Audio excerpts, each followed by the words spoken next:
오늘 시편 44편은 여호사밧 왕 때 산헤립이 남유다를 침공한 사건을 배경으로 하고 있습니다. 여호사밧은 남유다의 네 번째 왕입니다. 그런데 선한 왕이었던 그에게 큰 위기가 닥칩니다. 자기가 잘못해서 온 위기가 아닙니다. 하나님의 뜻에 순종하다가 맞은 위기입니다. 내용은 이렇습니다. 역대하 18장에서 여호사밧이 북이스라엘의 왕 아합과 만나는 장면이 나옵니다. 아합은 여러분이 알다시피 바알을 섬기고 하나님의 선지자 엘리야를 극심하게 탄압을 했던 대표적인 북이스라엘의 악한 왕이지요. 그런데 그가 여호사밧을 불러서 민족적 동맹을 맺어 공동의 적인 아람에게 맞서자 이렇게 제안합니다. 더 악한 적을 물리치기 위해서 같은 민족인 우리가 손을 잡자. 신앙이 좀 다르다 하더라도 신앙은 신앙이고 정치는 정치고 이런 논리입니다. 이때 여호사밧은 세상적인 기준과 계산으로 판단하기 전에 먼저 하나님의 뜻을 물었습니다. 그런데 하나님은 아합과 동맹을 맺는 것 원치 않으셨습니다. 그래서 여호사밧은 하나님의 뜻에 순종했고 결국 아합과 여호사밧의 동맹은 결렬되고 말았습니다. 그런데 그 후에 3개국의 군대가 연합해서 남유다를 향해서 진격해 오는 겁니다.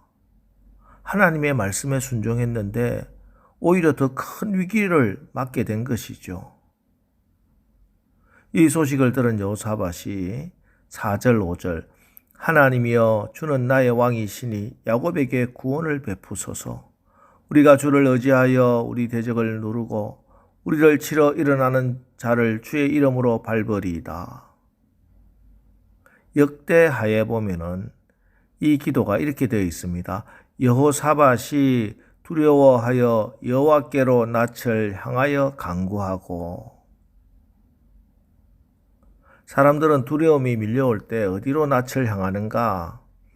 어떤 돈 많은 사람이나 또는 힘을 가진 권력자나 그것도 아니면은 두려움 속에서 정신을 잃어버리고 아예 자포자기하고 주저앉아 버리는 사람이 의외로 많습니다.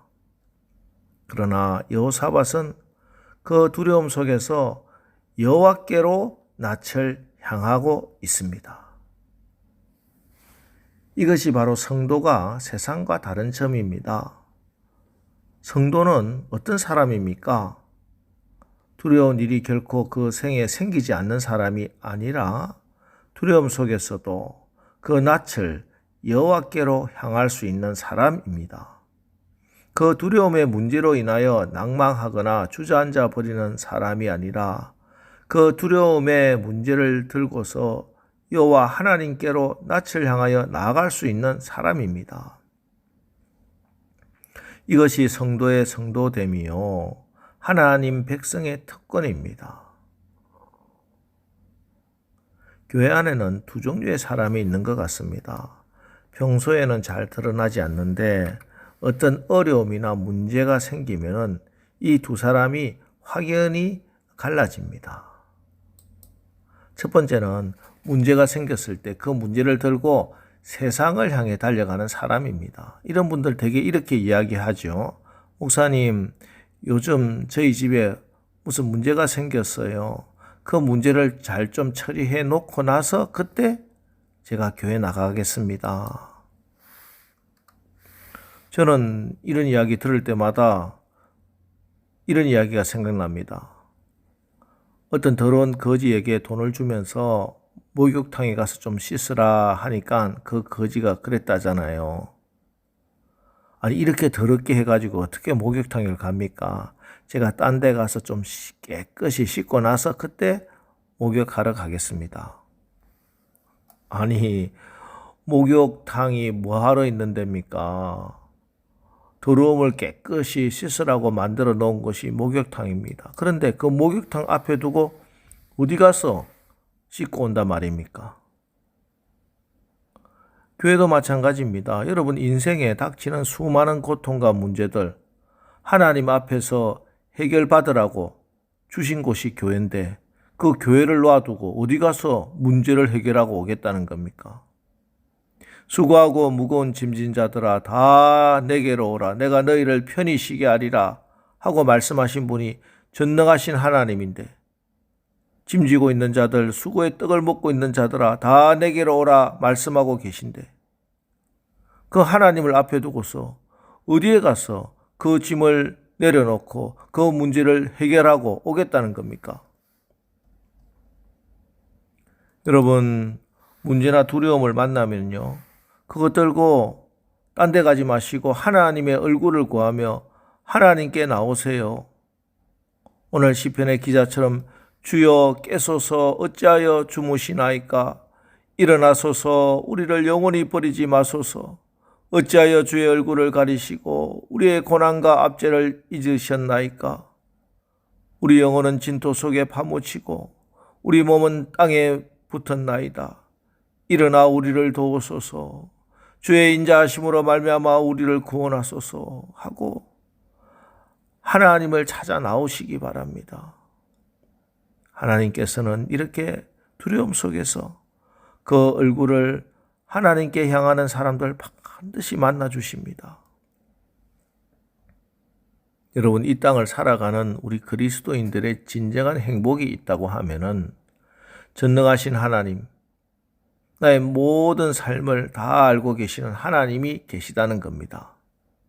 달려갈 때마다 거절하지 아니하시고 언제나 품어주시는 자비로우신 그분의 품, 아버지의 품이 있다고 하는 겁니다. 세상은 우리를 박대하지만 두렵지만 언제나 박대하지 않으시는 아버지의 품, 기도의 자리로 나가는 겁니다. 오늘 시편 기자의 기도를 들어보십시오. 우리가 종일 주를 위하여 죽임을 당하게 되며 토살할 양같이 여김을 받았나이다. 주여 깨소서 어찌하여 주무시나이까? 일어나시고 우리를 영원히 버리지 마소서. 구구절절 사람의 애간장을 녹이는 그런 간절함이 녹아 있습니다. 기도는 간절하게 하는 겁니다. 간이 저리도록 창자가 아파 끊어질 만큼 뜨겁게 하는 겁니다. 간절이라고 하는 말은 원래 헬라어로는 무엇인가 힘 있는 것이 쭉 뻗으려고 할 때 장애물들이 있어도 개의치 않고 쭉 뻗어나가는 것을 의미합니다. 그래서 성경에는 기도하는 모습을 종종 실험한다 하는 말로 묘사하고 있잖아요. 자기의 뜻대로 모든 게 되면 실험할 필요가 없겠지요. 자기가 가고 싶은 길 있는데 무언가 못 가게 막으면 그걸 붙들면 그때 실험하는 겁니다. 그렇습니다. 우리의 믿음의 선배들, 아니 예수님조차 더욱 간절히 기도하셨다 하는 말은 우리가 기도를 하면은 기도의 통로를 무엇인가 막고 계속 위협하면서 기도를 방해한다는 겁니다. 그러나 기도 응답을 받은 기도 용사들은 이 위협이 들어올수록 더욱더 간절히 하나님 앞에 기도하며 기도를 방해하는 것 물리치면서 계속 더 강하게 하나님께 나가는 것입니다. 왜냐하면 이 문제를 해결하실 분, 그 힘과 능력은 오직 하나님 한 분이시기 때문입니다. 6절, 7절 나는 내 활을 의지하지 아니할 것이라 내 칼이 나를 구원하지 못하리이다. 오직 주께서 우리 원수에게서 구원하시고 우리를 미워하는 자로 수치를 당하게 하셨나이다. 여러분 기억하십시오. 시편 127편 1절에 여호와께서 집을 세우지 않으시면 세우는 자의 수고가 헛되며 여호와께서 성을 지키지 아니하시면 파수꾼의 경성함이 허사로다 하고 말씀합니다. 인간이 아무리 완벽하게 지켜도 하나님이 도와주시지 않으면 안 된다는 겁니다. 전쟁은 여호와께 속한 것입니다. 여러분, 지금 여러분 앞에 놓여 있는 문제가 내가 감당할 만하게 보이든지 아니든지 오직 하나님의 은혜를 구하는 마음의 무릎을 꿇으십시오. 하나님이 함께 하셔야 우리가 승리할 수 있습니다.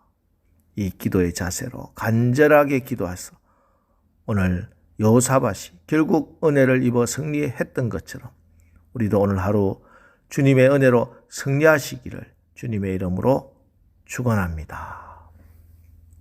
기도하겠습니다. 하나님, 하나님의 자녀된 우리들이 어떤 문제라도 기도하여 응답받고 해결받는 기도의 용사들 되게 하옵소서. 문제가 생겼을 때, 그 문제로 두려움이 밀려올 때 그 문제 들고 세상이 아니라 하나님께 달려나오게 하옵소서. 하나님의 얼굴을 구하게 하옵소서. 우리가 의지할 분 하나님밖에 없음을 진실된 마음으로 고백하고 하나님의 도우심을 정말 믿고 간절하게 기도하게 하옵소서. 그래야 여호사밧이 결국 은혜를 입어 승리했던 것처럼 오늘은 우리도 주님의 은혜로 승리하는 하루를 살게 하여 주시옵소서. 예수님의 이름으로 기도합니다. 아멘. 자, 이제 주여, 오늘 하루도 우리가 큰 위기 가운데 하나님의 얼굴을 구하고 하나님께 간절히 기도하여 대적을 물리치고 승리하는 하나님의 일하심을 보게 하옵소서. 오늘 말씀을 붙들고 우리 합심해서 기도하고 나가겠습니다. 우리 기도하겠습니다.